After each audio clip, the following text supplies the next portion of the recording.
Now, I know I'm spoiling you guys. I haven't said that in a while, but I am. I'm spoiling. Remember, my measure for spoiling my YouTube listeners and viewers, anytime I do three or more videos, in a 7-day period, that means I'm spoiling you guys. And yeah, I did a video on March 6th, which was what? Today is the 12th. So that was last Saturday. I did a video last Saturday. Then I did a video on Wednesday, March 10th, and today is March 12th. Matter of fact, I want to say this is the first time, if I'm not mistaken. No, I did it in December. I was gonna say this is the first time since August that I've done 3 videos in a 7-day period. But I think, if I'm not mistaken, the 1 month since August before now, I've done 3 or more videos in a 7-day period was in mid to late December. I did 3 videos. Matter of fact, that's the only month, starting with September of last year. December is the only month that I did 4 videos in 1 month. Yeah, the last time I did 5 or more videos in a single month was in August of last year. But starting with September of last year up until now, I've never done more than 4 videos in a single month. Yeah, December I did 4 videos, and I think 3 of those 4 came in a 7-day period. Anyway, well, speaking of that, somebody was asking me based on my last video on Wednesday. I had a couple guys ask me, they said, Alan, why do you think this person and that person has more YouTube subscribers than you and gets more people in their live streams than you and gets more views on their videos than you? Well, I can give you a simple answer to most, if not all of those. What's the common denominator among just about any YouTube content creator that has, let's say, I would say roughly 50,000 subscribers or more? 50,000 subscribers or more. What's the usual common denominator? There might be a 1 or 2% exception to it, but generally, what's the common denominator to any YouTube content creator, whether they male, female, black, white, young, old, to people who have like 50,000 subscribers or more?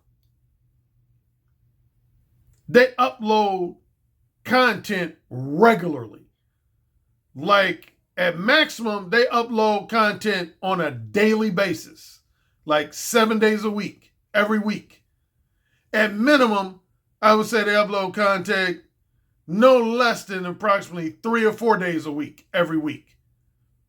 Yeah, I would say minimum on average, most people I'd say 95 to 99% of the YouTube content creators that have 50,000 or more subscribers are typically people, there might be a handful of exceptions, but typically are people who upload content as much as every single day. They upload something every single day. At minimum, they upload something, at minimum, I say probably roughly 3 to 4 days a week, every week. And even more than just uploading like pre-recorded content, they do public live streams. What's the one thing you notice about me that I've never done since I've been on YouTube? Compared to not only most YouTubers, but particularly most black male YouTubers. If you notice, if there's one thing that separates me from the vast majority of black male YouTubers, I never, ever, ever do public live streams. Never. Now, I'm one of the handful of guys, black male YouTube content creators, that doesn't do I never do public live streams. Starting with April of 2017, when I first got on YouTube, up until now, I've never, not even one time, I've never done a public live stream. All my live streams are Patreon exclusive live streams. Yep, all of my live streams are Patreon exclusive live streams. I don't do public live streams. Yeah. The vast majority of people who have 50,000 or more YouTube subscribers are people that have a combination of pre-recorded content that they upload pretty regularly, and even more so, they do public live streams anywhere from once a week to as much as 4 or 5 times a week. They do public live streams. I never do public live streams. I've had a few people ask me or try to encourage me to do at least occasional live stream. They just don't appeal. See, technically, I've already done live streams back in my Blog Talk Radio days. The only thing that was different is I wasn't on video. But I did, if anybody is familiar with the platform known as Blog Talk Radio was actually audio only live streams. We had everything that a live stream on YouTube has except for the video. Like in my 9 years on Blog Talk Radio, all my shows, I had like a chat room. I didn't have any moderators. Yeah, that's one thing I didn't have that a lot of YouTube live streams have is moderators. I didn't have moderators. That was one thing that was different. Another thing that was different, I didn't have super chats. Like most YouTube live streams, you have the ability to receive super chat money, which a lot of people make a lot of money off of. You didn't have super chats on Blog Talk Radio. So that was at least two differences. But almost everything else was the same. But yeah, I've never been motivated to do. To me, among other reasons, it's just too much drama, man. I don't like drama, man. Like, I don't want to be worried about having to tell the moderators to kick this person out the chat room and block this person or time out this person that I see in other people's live streams. I don't want to do all that shit, man. I have no interest in doing all that shit. Because if you do public live streams, it's inevitable that a percentage of people that come into your chat room are going to be people who don't like you and are only there to troll you and or insult you. And I don't want to deal with that shit, man. See, in my Patreon exclusive live streams, everybody loves me, man. Everybody loves me, adores me, respects me. So I ain't got to worry about like haters and critics and trolls. I ain't got to worry about neither one of them three people. Haters, critics, and trolls. Now, the downside, again, of the fact that I don't do public live streams is the fact that you could say I'm potentially missing out on another revenue stream. Because for different content creators, you can make a lot of money. Like, I know people make, at minimum, like $250 to $1,000 per live stream. That's minimum. Some people make more than that, but I'd say minimum. Yeah, a lot of people make anywhere from $250 to $1,000 per live stream. If they got a decent sized audience. So, but no, I have no. Anyway, getting to the point of this video, I'm gonna cover a couple things. First, while I'm talking about it, yeah, I had people ask me. They said, Alan. Basically, some people, it was an indirect criticism is what it was. But I had at least 2 or 3 people ask me this question along the lines of, Alan, if you're so great of a dating coach and you call yourself the godfather of direct verbal game advice and the king of verbal seduction and all these lofty titles, then plain and simply, how come you don't have more YouTube subscribers? How come you don't have like 100,000 YouTube subscribers or more? Or at least 50,000 or more? How come you don't have like at least 500 Patreon subscribers if you're this super dynamic dating coach?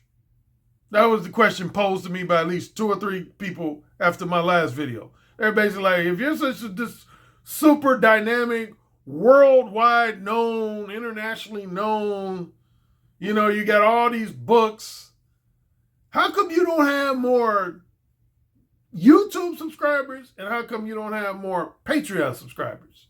Well, I can give you a few answers to those. And one of them is going to lead to what I mainly want to talk about. One, I already mentioned, is that I don't upload content regularly enough.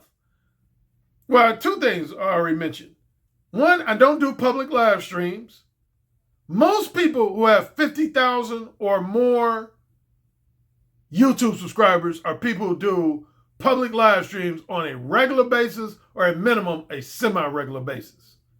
There might be a handful of exceptions to that. But most people who have 50,000 or more subscribers are people who do live streams. I don't do public live streams. So that's one reason why I don't have 50,000 or more YouTube subscribers.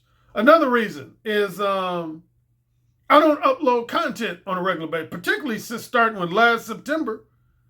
Like between April of 2017 and August of last year, 2020, I would say I uploaded an average of 8 to 10 videos a month.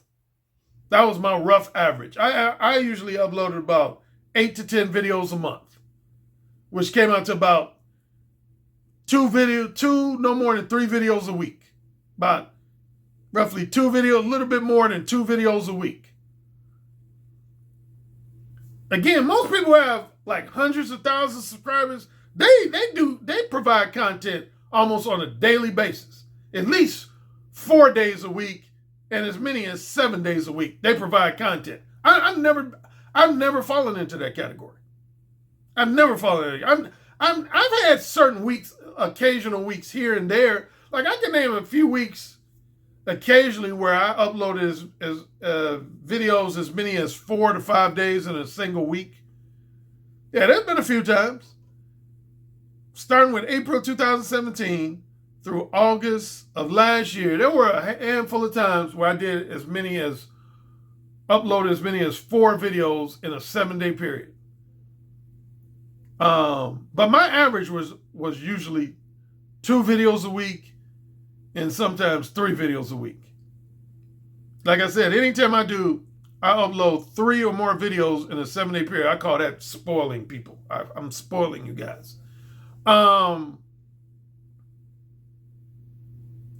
So yeah, don't do live streams and don't upload content enough.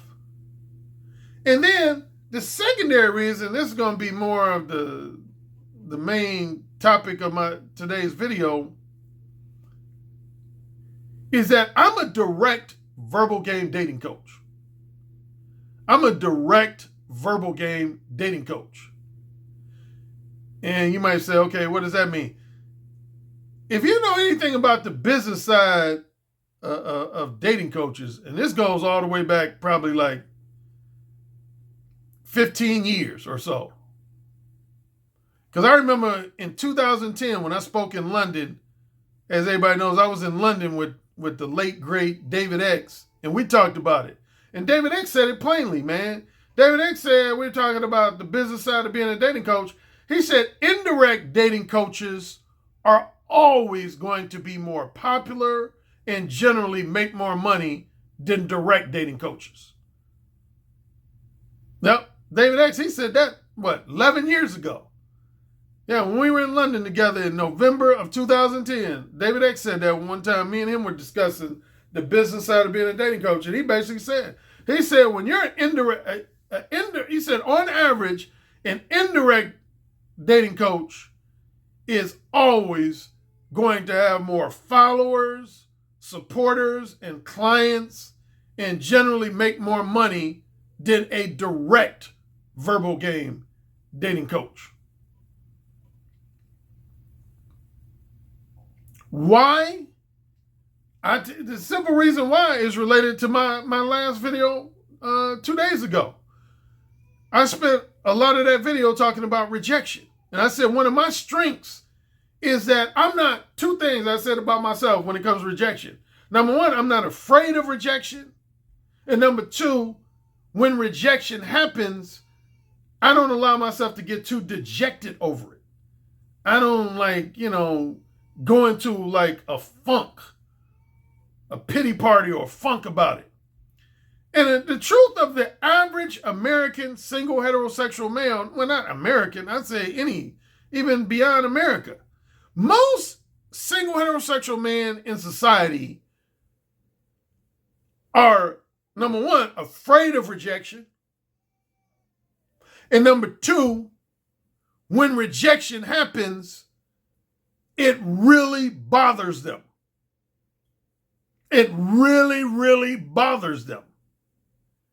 And that's one of the reasons why on average, why more people are always going to flock. When given a choice between the two, between a direct verbal game dating coach, such as myself, or an indirect verbal game dating coach, such as most conventional PUAs and the vast majority of dating coaches out there, most guys are always going to gravitate more towards the indirect guys. Why? Because the indirect way of doing things tends to prevent your ego from being bruised in most situations. Not all, but in most. In most situations, when you execute indirect verbal game, it prevents your ego from being bruised.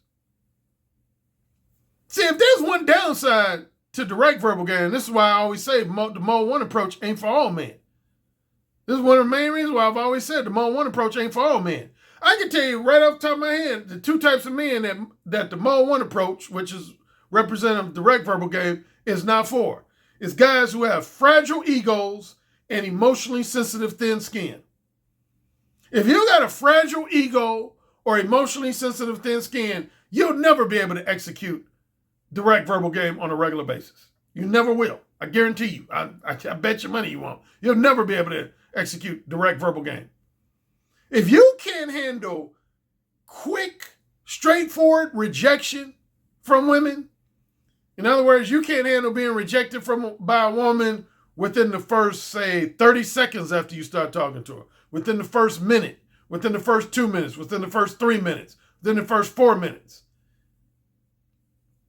If you can't handle quick, straightforward, and or abrupt rejection, you'll never be able to execute direct verbal game. And that's why a lot of guys stay away from direct verbal game dating coaches. That's why a lot of guys stay away from direct dating coaches. Because most guys can't handle most guys can't handle rejection, period. Let's just put it out. I said that on the very last video. Most men cannot handle rejection, period. In any form. Most men, the average man in society, hates rejection. They're scared of it and they hate it. They're scared of it and they hate it.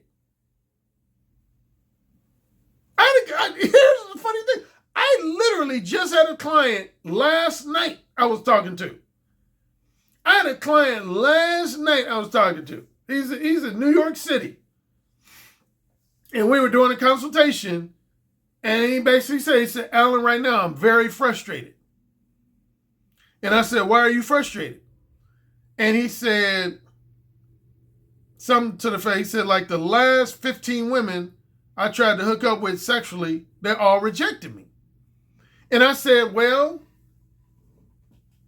you should know that Mode 1 is not designed to prevent or avoid rejection. I tell my clients that all the time. Mode 1 is not a magic pill for preventing, avoiding, or minimizing rejection. I have to tell the guys that sometimes over and over and over again. Mode 1 is not a magic pill for preventing, avoiding, or minimizing rejection. And that's what I reiterated to this client. And he said, I know. He quickly said, oh, I know that. But he said, it's just tough. He said, honestly, he said, man, he said two reasons why it's affecting. He said, number one, he said, I have a high sex drive. I'm horny. And he said, I haven't had sex in a long time. I forget the length of time, but let's estimate 6 months. He said, I haven't had sex in a long time and I'm really horny. I'm tired of masturbating. He said, that's no one reason why I'm tired of being rejected. And the other thing he said was related to what I talked about, a fragile ego. He said, it's starting to fuck with my ego. It's starting to make me feel like the rejection, he said, basically is starting to make me feel like I am sexually undesirable, physically and sexually undesirable in the eyes of women. And he said, yeah, it's really, he said, Alan, man, this rejection I've experienced recently. Again, I can't remember exactly. I think it was 15. He said something like the last 15 women that he tried to hook up with using the Mode 1 approach, he got rejected. All 15 women rejected him. And we talked it out. I ain't going to go into all the details of our consultation. But again, the one thing I will say, I told him is that Mode 1 is not a magic pill for preventing, avoiding, or minimizing rejection. Never has been and never will be. Never has been and never will be.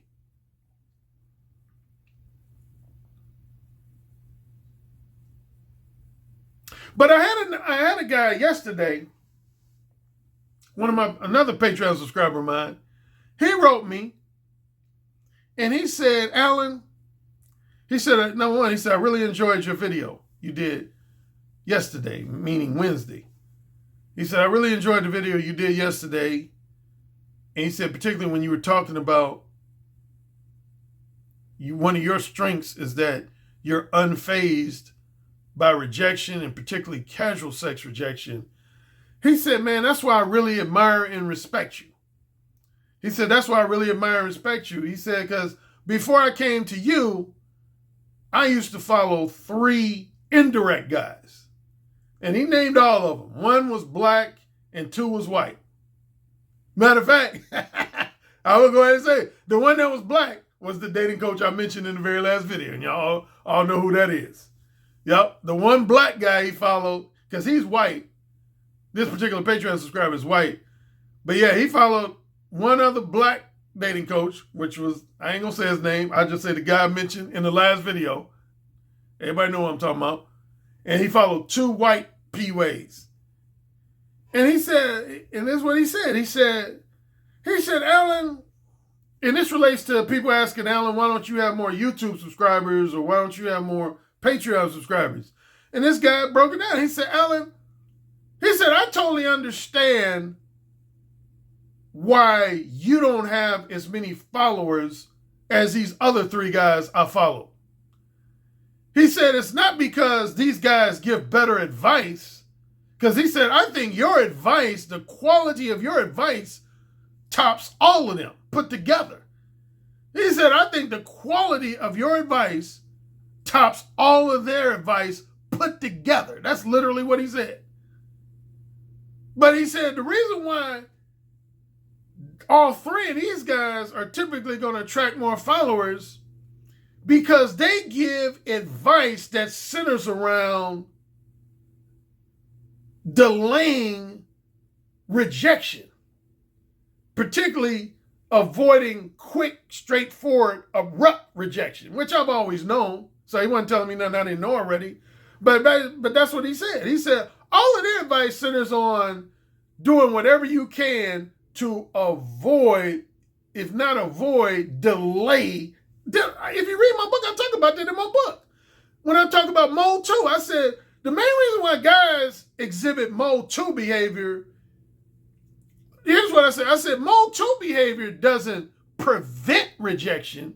A lot of guys think Mode 2 behavior compared to Mode 1 helps them prevent rejection. I said Mode 2 doesn't help you really prevent rejection. All it does is delay rejection and minimize the egotistical sting of rejection. That's what I said Mode 2 does.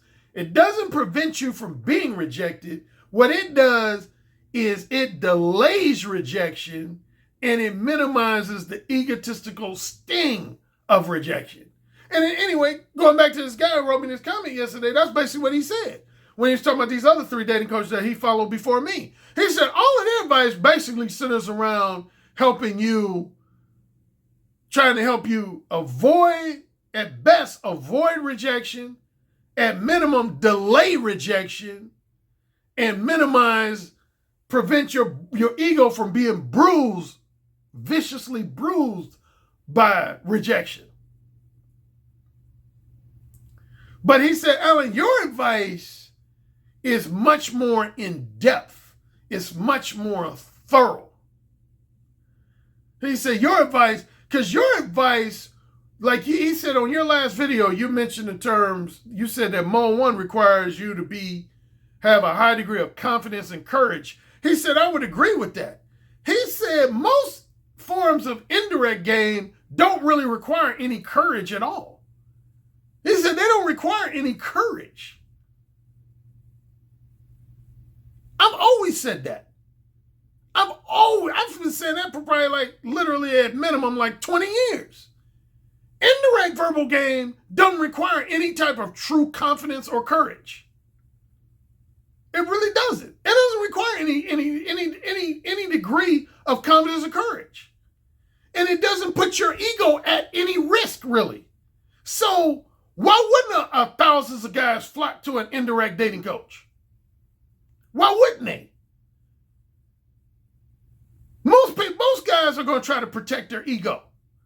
And see, this is again why I said that that's why I always used to tell guys, and my brother used to tell guys, he said, Mode 1 ain't for everybody. See, if there's one drawback that I openly admit to Mode 1, in order to use Mode 1 on a regular basis, you got to be the type of guy that has a real strong, egotistically secure ego. You got to be really egotistically secure.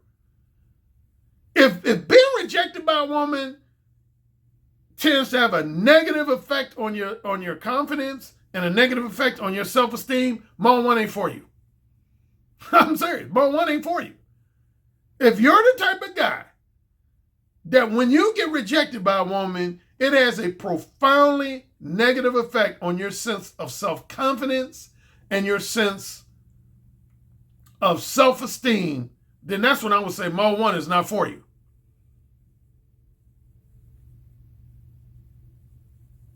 That's when I would say Mode 1 is not for you.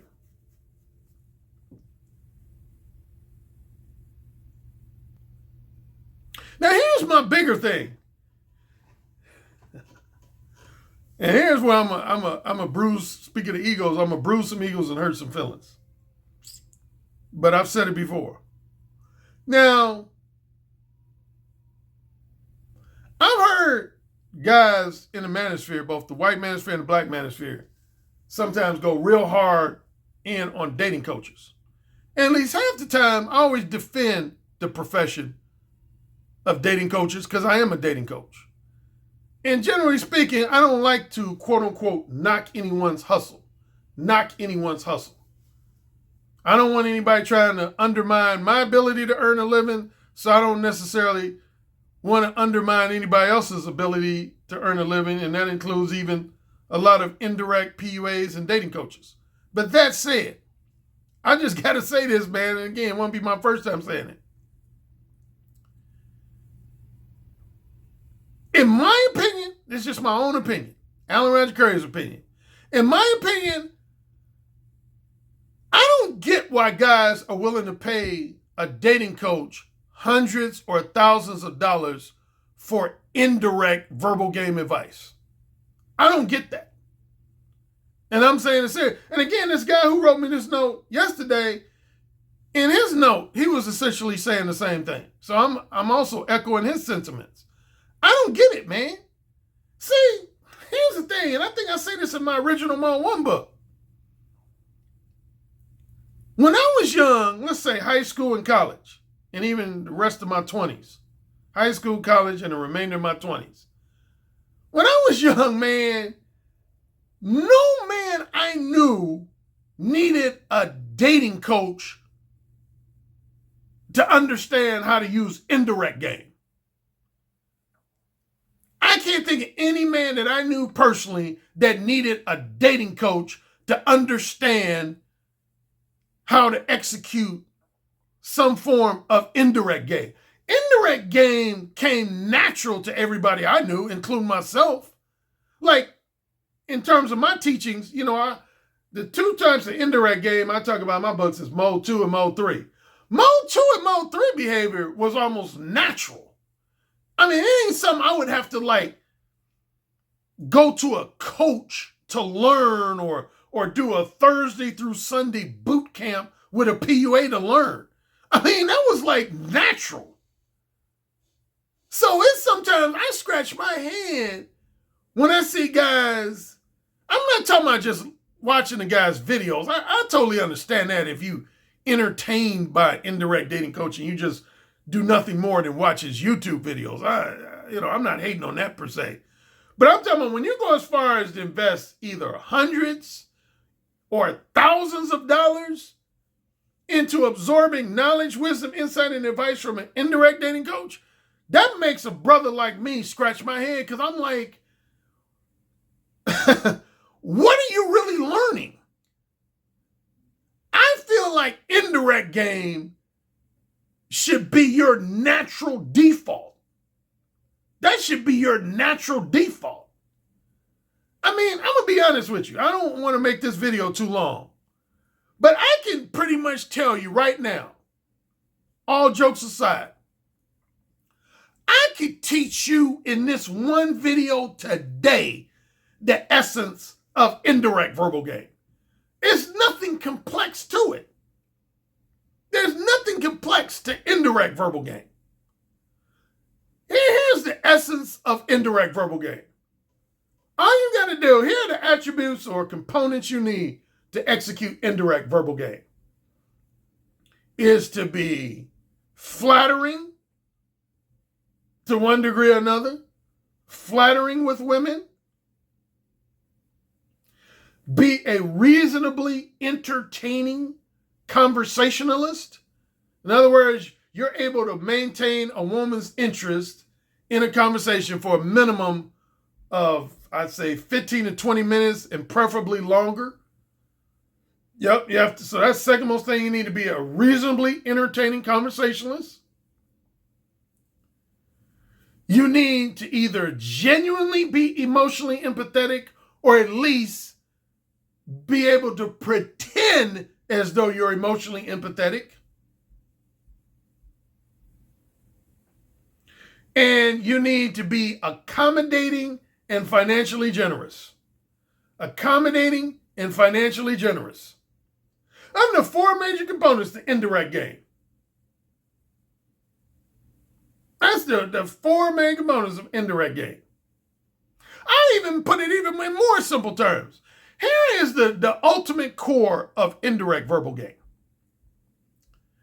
If I had to just narrow down to like just literally one thing and one thing only, here's the key to indirect verbal game is you have to be a guy that is so, what I would call believably insincere. Believably insincere.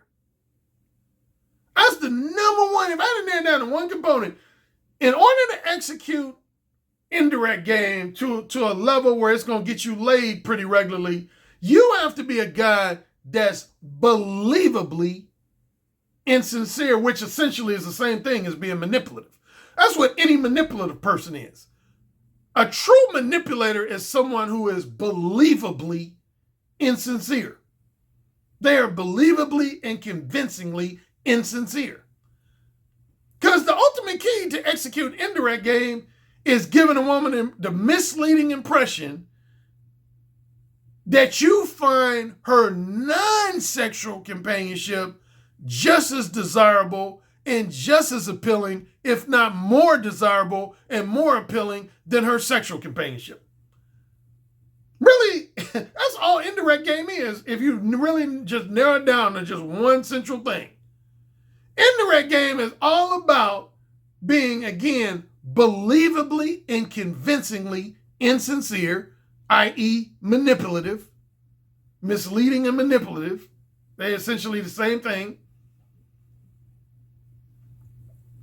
And you got to be very good at giving women the misleading impression that you desire and value their non-sexual attention just as much, if not more, than you do their sexual attention. There it is. I mean, seriously, without going into any extensive detail, that's the essence of indirect game, man. That's the essence of indirect game. If you meet a woman tomorrow, Saturday,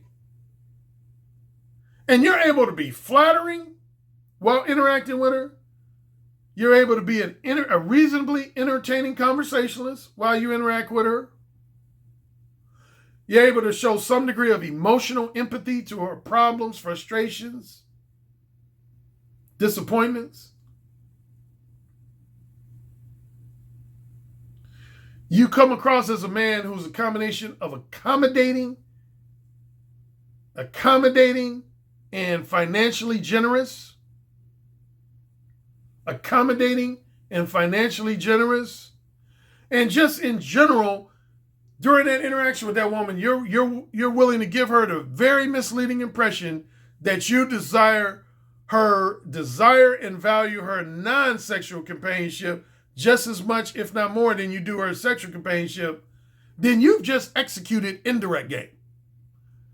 My question is, why do you need to spend, like, say, $1,500, pay a indirect dating coach $1,500 to learn how to do that? Why? So again, like I said, man, you notice of all the things I said you have to be to execute indirect game, what were the two things that I didn't say? You don't really have to be confident. Like, I hear a lot of indirect dating coaches promote the idea of being self-confident, but that's bullshit. You don't really need to be confident to execute indirect verbal game. You just need to be friendly and flirtatious. Friendly, flirtatious, and social. Friendly, flirtatious, and social. You don't need to be truly, what I truly call confident. And for damn sure, you don't have to be courageous. Ain't nothing courageous about indirect verbal game. Nothing. There's nothing courageous about indirect verbal game. Absolutely nothing.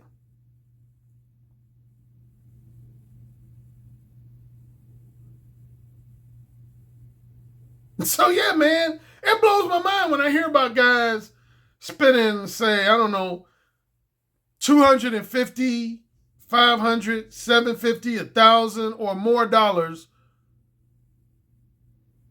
to gain tutelage from an indirect verbal game coach, when I'm like, that shit don't come natural to you? Nobody had to teach me to be Mode 2. When, in the days, in my younger years when I was Mode 2, nobody taught me how to be Mode 2. Mode 2 was natural for me. And again, probably 99% of my male friends and acquaintances, Mode 2 was natural. Most guys I knew, man, when I was young, most guys were naturally Mode 2. We didn't have to, like, read a book or watch a video or watch a DVD or go to some workshop to learn how to be Mode 2. Or even, for that matter, Mode 3. That shit came natural. I can't name that one time when I ever sought advice from somebody on how to be indirect with women or how to exhibit Mode 2 behavior with women. Now, that don't even make sense to me. Any guy should know how to pretend that they value a woman's non-sexual companionship more than they really do. I mean, you guys are telling me out there, and particularly you younger guys are telling me, you don't know how to naturally pretend when you're in the company of a woman like her non-sexual companionship is really appealing and valuable to you and desirable to you. You don't know how to pretend to do that shit? I can do that in my sleep. If I chose to, I don't do Mode 2, but if I chose to, I could do Mode 2 like so easily.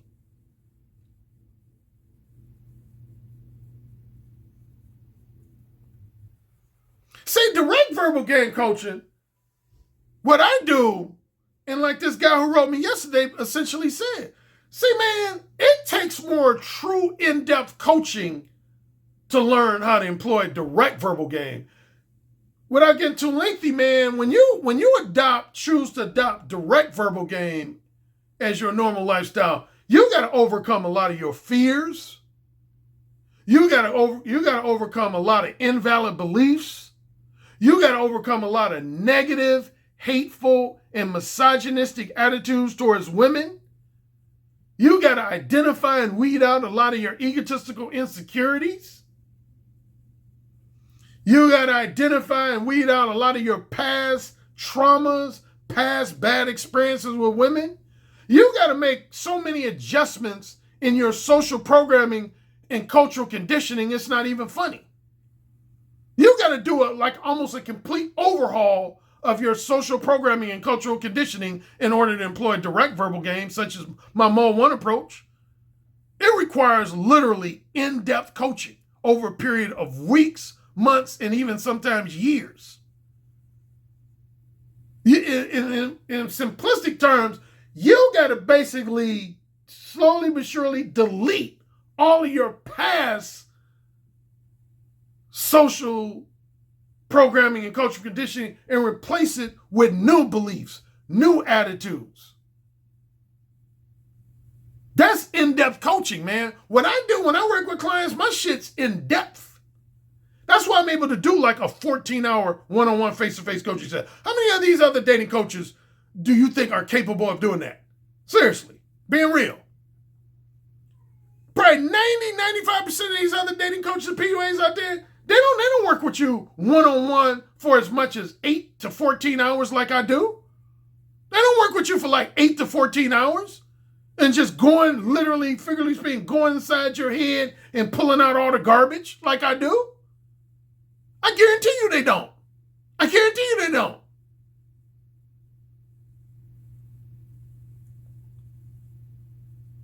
And again, on the flip side, indirect, man, what do you need? Like I just mentioned that some clients I work with one-on-one, face-to-face, I work with them for as long as, like I remember one client, I worked in LA, I worked with him for a total of 20 hours. Yep. Starting with a Friday through a Monday, one of the longest one-on-one face-to-face coaching sessions I had with a particular client. I worked with him for 20 hours. I worked with him for, 4 hours one day. I think I worked with him for 4 hours on that Friday, 6 hours on that Saturday, 6 hours on that Sunday, and then another 4 hours on that Monday for a total of 20 hours. I would never have to do that if I was an indirect verbal game coach. I would never have to do that. Because again, to me, indirect verbal game, man, I can explain indirect verbal game in an hour or less. Basically, again, in real simple, blunt terms, indirect verbal game is just simply about being full of shit. Being disingenuous and insincere, but in a believable manner. Now, indirect verbal game is all about giving a woman the impression that you desire, value, and appreciate her non-sexual attention and companionship more than you really do. That's really what indirect comes down to. Is you pretending like you desire, value, and appreciate a woman's non-sexual attention and companionship more than you actually do. See, it takes balls to be direct. Like, you take being direct. When you're direct, let's say your objective is short-term, non-monogamous, casual sex, as opposed to a long-term relationship. See, direct verbal game, number one, you got to have the balls to tell a woman, basically, I ain't interested in your non-sexual companionship. I ain't interested in your non-sexual companionship. At all. I just want to fuck you. I just want to fuck you. That takes balls, man. And most men don't have them type of balls. I mean, real talk. Most men don't have those type of balls. It takes balls to tell a woman straight to her face, look at her dead eye, and basically say, I have no interest in your non-sexual companion. That's what I've done with pretty much every woman I've had casual sex with. Pretty much, I'm starting with the age of 22 up until now, 21 really, up until now. Every woman I've had casual sex with, I told them straight up, I said, I have no interest in sharing your company non-sexually. None. Zero. All I want to do is fuck you. That's not easy for the average man to do. It takes confidence and courage to tell a woman straight up that you literally have no desire to like take her to the movies, take her out to lunch or dinner, talk to her over the phone, all that other bullshit that indirect people do. It takes balls to tell a woman that. Matter of fact, speaking of that dating coach, I ain't gonna say his name, but everybody know the dating coach I emphasized in the last video. That was the first debate we ever had. Because in case you don't know the backstory, I've told this a few times before, that prominent dating coach who got the same uses 3 letters like me with ARC, he uses 3 letters. See, he used to be in my comment section of my videos for at least 3 months. Pretty much from like mid to late August of 2017, all the way up until about mid to late November, early December of 2017, he used to be in my comment sections regularly. Yeah, he was in the comment. He used to post comments in my comment section of my videos regularly. And I still remember to this day, the first time me and him disagreed, because a lot of times he would agree with certain stuff I say, and then other times he would disagree. And the first major disagreement he had with me was I did a video where I basically was saying that I said for casual sex, I don't ever spend money on women for casual sex, and I never spend any significant amount of time with them non-sexually, which is the basis for my no free attention. I said, I don't do that shit. And he was basically like this other dating coach, who at the time, he was just a health and fitness trainer. This was before he started marketing himself as a dating coach. He basically said, oh, Alan, I disagree with you there, man. He said, well, you might be able to get away with that because you seem to be a reasonably handsome guy. But he said, if you average looking or less than average looking, you can't get away with that. And I basically said, I disagree with that. And we went back and forth. He was like, yeah, his basic argument was, he said his argument, and I think even for years, probably to this day, he still has the same argument. His argument at the time was, he was like, if you're really, really, really good looking, if you're a guy who women consider to be really, really, really good looking, then he said, that's when I believe you can get away with telling a woman straight up that all I want to do is spend time with you to fuck you. I don't want to spend any time with you non-sexually, and I don't want to spend no money on you. But he said, if you average looking or less than average looking, he said, you have to trade one of these 2 things, if not both. He said, you have to either trade money for sex, or you got to trade your non-sexual attention and companionship for that woman's sexual attention and companionship. That was what he said. That was essentially what his argument was. He said, if you're average or less than average looking, then you have to trade either money for a woman's sexual companionship, and or you got to trade your non-sexual attention and companionship for that woman's sexual attention and companionship. And honestly, that's what most, if not all, indirect verbal coaches believe. It ain't just him. That's what pretty much all indirect dating coaches and PUAs believe. My thing is this though, man, and again, going back to my original point, and then I'm about to wrap up, why you need a coach for that though? Like, let's go with tricking. If you're talking about trading money for sex, tricking. Why do you need a tricking coach? Why do you need to pay money to a tricking coach to learn how to trick with women? You just go up to a woman and say, hey, I'll give you $50 if you suck my dick. I give you $100 if you let me fuck you for an hour or 2 hours. What do you need a coach for? I mean, seriously, real talk. What do you need a coach for? So under the category of trading money for sex, there's 2 types of ways you could trade. Well, 3, technically 3. There's 3. I did a whole video on this. I'll have to look for it. I did a video on this. There's 3 general ways that you would trade money for sex. That would be tricking, what's known as tricking, whining and dining, and long-term financial provision. Tricking, whining and dining, and long-term financial provision. And for time purpose, I'm looking at my clock. I don't have time to go into all the specifics, but I think most of y'all know the difference between the 3. Yeah. Tricking is when you're direct, similar to being Mode 1. When you directly tell a woman, I will pay you this much money if you perform this sexual act with me. Like, for example, I will pay you $50 if you suck my dick. Or I'll pay you $150 if I can fuck you for 2 hours. That's tricking. That's tricking. Whining and dining is what sugar daddies do and what most indirect guys do in general.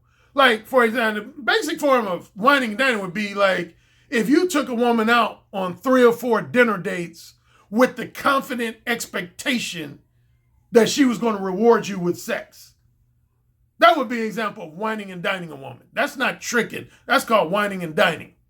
If you meet a woman named Lisa and then you end up taking out on 3, 4, 5 lunch dates and or dinner dates, and after the third date, fourth date, or fifth date, you just confidently, you never specifically ask her for sex, but you just confidently assume and expect that she's going to reward you for sex because you treated her to all those free meals, that would represent whining and dining. That's what's known as whining and dining a woman. And long-term provision would be like if you're a woman's long-term boyfriend or husband and you were paying all her bills. Yeah, you were taking care of all her living expenses, all her bills, and y'all had unwritten, or in some cases, a written agreement that in exchange for you taking care of all her living expenses, she would have sex with you on a regular or semi-regular basis. That's long-term provision. So that would be the 3 examples of trading money for sex. If you choose to do one or more of those 3 things, I ain't going to hate on you, but my simple question is, why you need a coach for that, though? That's my $1 million question. Why you need a coach for that? Now, as far as trading your non-sexual time, attention, and companionship for a woman's sexual attention and companionship, which is what all indirect guys do. All indirect guys do that. Anybody who exhibits mode 2 behavior and or mode 3 behavior, any variation of indirect behavior with women, exchanges their non-sexual time, attention, and companionship for a woman's sexual attention and companionship. If you choose to do that, again, I ain't gonna hate on you. We all make our choices. But my thing is, why do you need a coach though for that? That's my only thing. Why do you need a coach for that? Particularly a coach that charges you a lot of money. Why do you need a coach for that? Why do you need, like, say, a Skype consultation to learn how to do that? Why doesn't that come natural? That's what I want to know. Why doesn't that come natural to you? I don't understand why. Seriously, I really don't understand why you need to pay money to a coach to learn how to exchange your non-sexual time, attention, and companionship for a woman's sexual attention and companionship. That should come natural, in my opinion. That should come natural. See, with my Mo One approach, particularly when my objective is casual sex, I don't trade none of that shit. I don't trade money for sex. I don't get any egotistical satisfaction out of paying a woman money for sex. I ain't saying I've never done it. That would be a lie. I've admitted before. The main women I've tricked with is women who didn't speak, understand, or speak fluent English, like women from other countries. That's the main woman I've tricked with before. So I ain't gonna say I ain't never tricked. But I don't get any, if nothing else, I don't get any egotistical satisfaction out of tricking. I don't get no egotistical satisfaction out of tricking. Same with whining and dining. I would say the same thing with whining and dining. I don't get any egotistical satisfaction out of that. When it comes to casual sex, my attitude is, man, if I can't have sex with a woman for free, generally, I don't want it. And that's real talk. Starting from the age of like 21 up until before I got married. If I can't have casual sex with a woman for free, I didn't want it. I didn't want the pussy. I don't care if the woman was drop dead gorgeous. If I couldn't fuck her for free just using a combination of my looks and my mouthpiece, I didn't want it. If I couldn't get pussy based on these 3 things, the 3 things I always talk about, a combination of my looks, my masculine sex appeal, and my smooth, seductive, persuasively charming mouthpiece, if I couldn't get pussy based on a combination of those 3 things, I didn't want the pussy. A woman could be a dime. She could be a 10 on a scale from 1 to 10. But if I felt like I was gonna have to come out some money to fuck that 10 or that 9, I was like, fuck it. No, that ain't for me. Same with time.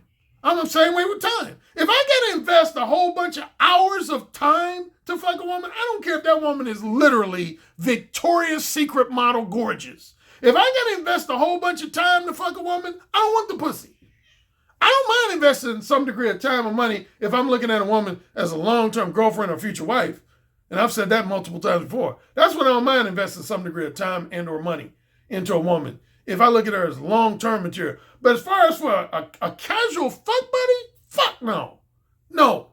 Y'all other guys can choose to do that, not me. That's the whole reason I start being more one, man. For me, man, if I can't get the pussy again based on a combination of my looks, my masculinity, my masculine sex appeal, and my smooth, seductive, persuasively charming mouthpiece, I don't want the pussy. Don't want it. I do in-depth coaching. I change men's lives, and I got email testimonials and audio testimonials to prove it. My coaching's in depth. What about these other coaches you following?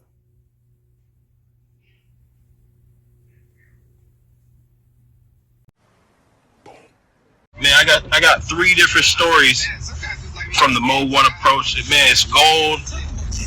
I just wanted to say thank you from the bottom of my heart, man. You've really changed things. Being real, authentic, and speaking from the heart. Man. Mode 1. Man, I can't say enough about it. I appreciate you. Thank you, sir.